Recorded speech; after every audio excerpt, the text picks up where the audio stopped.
Grandma Bird.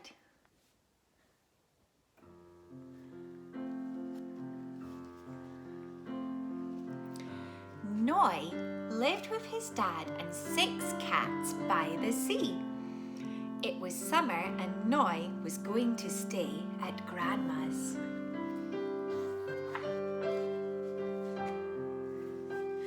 It was a long way to Grandma's house. She lived by herself on a tiny rock where the wind cut in and the grass grew sideways. The only visitors were the birds who blew in and out on the breeze.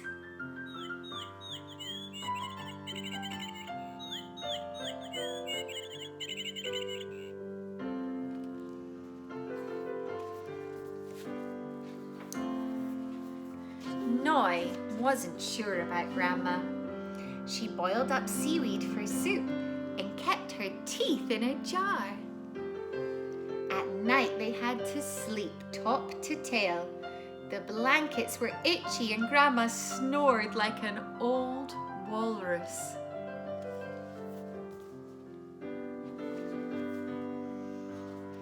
During the day, Grandma always seemed to be busy with one thing or another, and she never had time to play.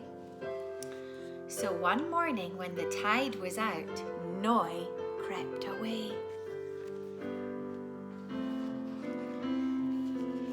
He hopped from rock to rock and pattered over wet sand.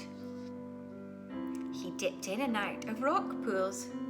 Then he spotted something shimmering across the sand.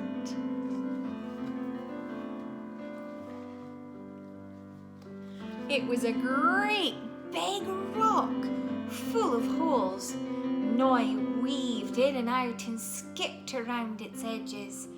It was a castle, a tall ship, a smuggler's den. It was the barnacled back of an ancient whale. But outside the sky swirled black and grey. A storm was brewing. Noi listened as the sea thrashed against the rocks and the rain began trickling down the walls. Suddenly, with a flutter and a squawk, something tumbled out of the storm and landed in Noi's cave. It was a little bird. But he didn't look well. The tiny bird shivered in Noi's hands. He knew he must do something and quickly. Maybe Grandma would have known what to do. The tide had come in and it was hard to find a path across the rocks. Noi hopped, jumped and leapt with all his might. But the storm blew him left and right. Noi wondered how he would ever make it back to Grandma's, when suddenly a sail came cutting across the sea.